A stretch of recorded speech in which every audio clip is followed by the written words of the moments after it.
Assalamualaikum warahmatullahi wabarakatuh. Salam sejahtera untuk kita semua. Sebelumnya kami ingin mengucapkan terima kasih karena telah diberikan kesempatan untuk mempresentasikan hasil proyek belajar learning kami yang berjudul pembuatan yogurt jambu biji merah Psidium guajava L dengan penambahan sari jambu biji merah pada berbagai konsentrasi. Sebelumnya izinkanlah kami untuk memperkenalkan diri. Yang pertama, saya sendiri, Devita Lia Purnama Tarigan dengan NIM 2215010008. Kemudian ada Rantika dengan NIM 2215010014. Kemudian ada Akidatul Izzah dengan NIM 2215010020. Selanjutnya ada Debbie Priscilia Siregar dengan NIM 2215010034. Lalu ada Davini Klistar dengan NIM 2215010043. Selanjutnya ada Efraim Goktua Berhauser Silaban dengan NIM 2215010055. Dan yang terakhir yaitu Justin Heinrich Ligatsya dengan NIM 2215010060. Izinkanlah kami untuk memulai presentasi kami pada hari ini.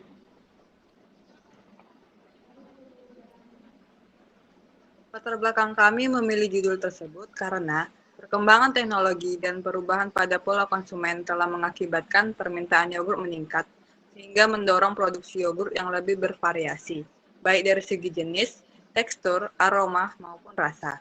Contoh dalam pemanfaatan buah-buahan dalam pembuatan yogurt, salah satunya adalah penambahan sari jambu biji merah pada yogurt. Jambu biji merah merupakan buah yang tinggi akan zat gizi, serta senyawa antioksidan yang mampu mencegah radikal bebas.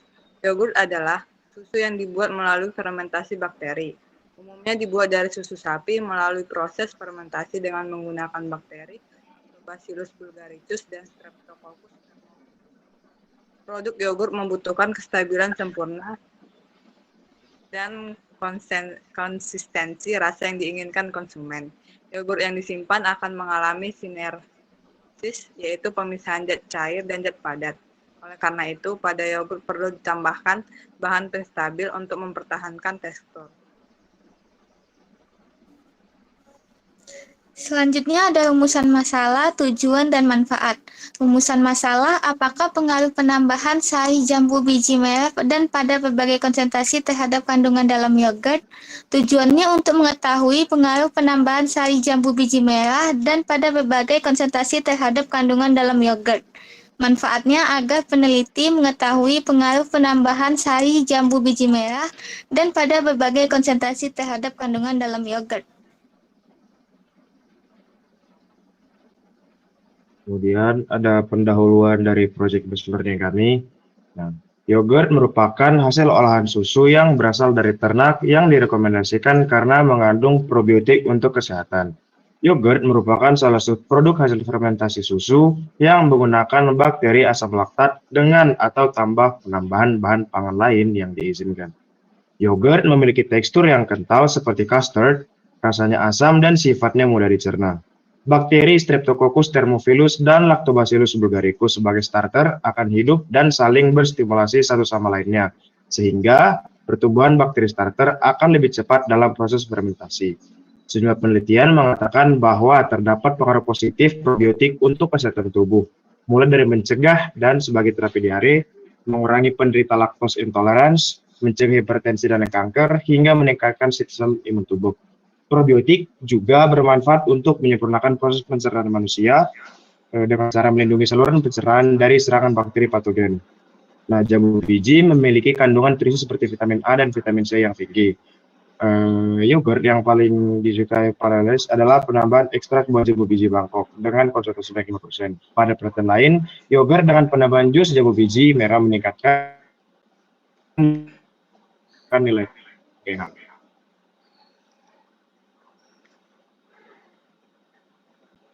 Pada persiapan sampel, pertama-tama cara pembuatan yogurt.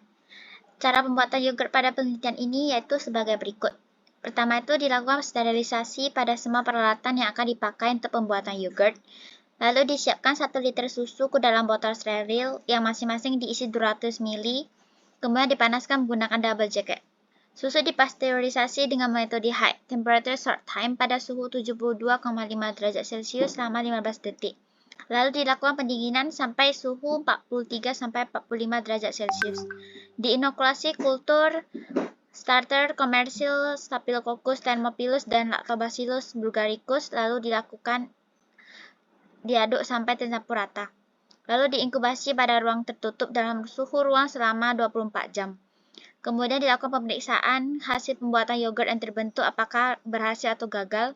Lalu diambil sampel yogurt dan diuji sampel untuk mengetahui total asam, pH, dan BAL, yaitu bakteri asam laktat. Yang kedua yaitu persiapan jus jambu biji merah. Persiapan jus jambu biji merah ini diawali dengan sortasi buah yang matang, kemudian dibersihkan, dikupas, dan diiris, lalu diekstraksi menggunakan jus ekstraktor dan disaring, lalu dipanaskan hingga mencapai suhu 70 derajat Celcius selama 15 menit dan didinginkan hingga suhu 40 derajat Celcius dengan bantuan air mengalir. Pembuatan yogurt dengan penambahan jus jambu biji merah dibuat dengan cara ditambahkan milk culture 5% dan gula pasir 7% ke dalam susu sapi segar untuk mencapai bahan kering 20% serta jus jambu biji merah sesuai dengan perlakuan yaitu tanpa menggunakan jus jambu yaitu 0%, 5%, 10%, dan 15%. Untuk unit percobaan, uji kadar asam laktat dan vitamin C menggunakan 100 ml susu sapi dan untuk uji akseptabilitas menggunakan 60 ml. Selanjutnya, setiap unit percobaan ditutup rapat menggunakan plastik kedap udara dan diinkubasi pada suhu 42 derajat Celcius selama 6 jam. Hingga terbentuk gumpalan sempurna tanpa sineresis. Dan set yogurt jambu biji merah yang terbentuk kemudian dilakukan analisis kadar asam laktat, kadar vitamin C, pH, dan lemak. Lalu disimpan dalam refrigerator dan dengan suhu 4 derajat Celcius selama 12 jam untuk pengujian akseptabilitas.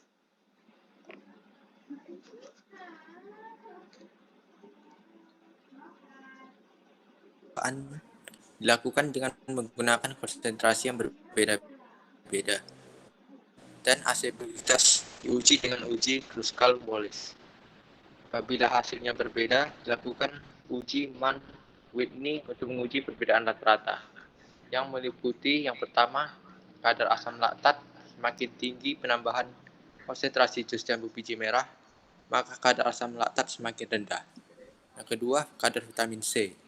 Menunjukkan bahwa semakin tinggi penambahan konsentrasi jus jambu biji merah, maka kadar vitamin C semakin tinggi. Dan yang ketiga, lemak.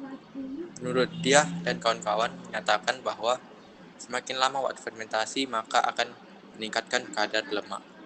Menurut Manurung dan kawan-kawan, kadar lemak dipengaruhi oleh total BAL dan asam lemak bahan tambahannya. Dan terakhir adalah pH. Semakin lama waktu fermentasi yang diterapkan, semakin rendah pula nilai pH yogurt yang didapatkan. Seidim dan kawan-kawan menyatakan penurunan pH yogurt disebabkan karena adanya aktivitas bakteri asam laktat yang mengubah laktosa dalam susu menjadi asam laktat.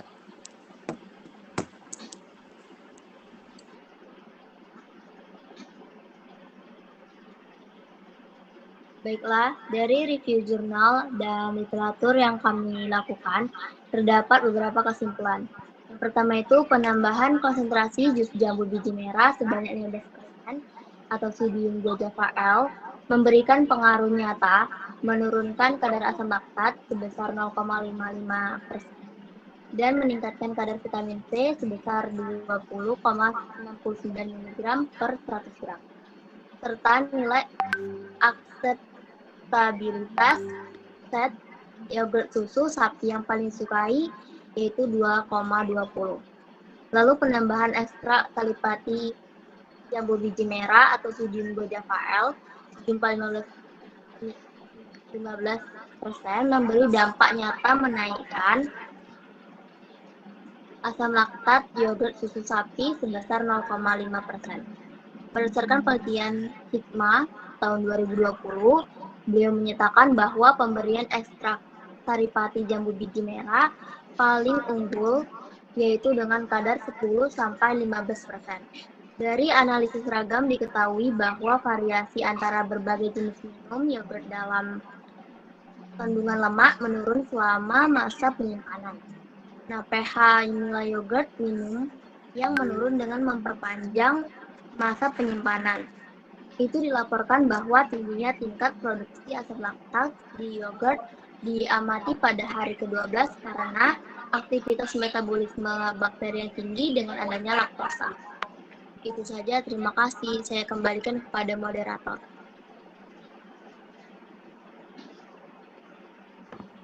Demikianlah presentasi kami hari ini. Terima kasih atas perhatian yang telah diberikan. Kiranya apa yang kami sampaikan dapat memberikan manfaat bagi kita semua. Mohon maaf bila ada kesalahan dan kekurangan. Wassalamualaikum warahmatullahi wabarakatuh.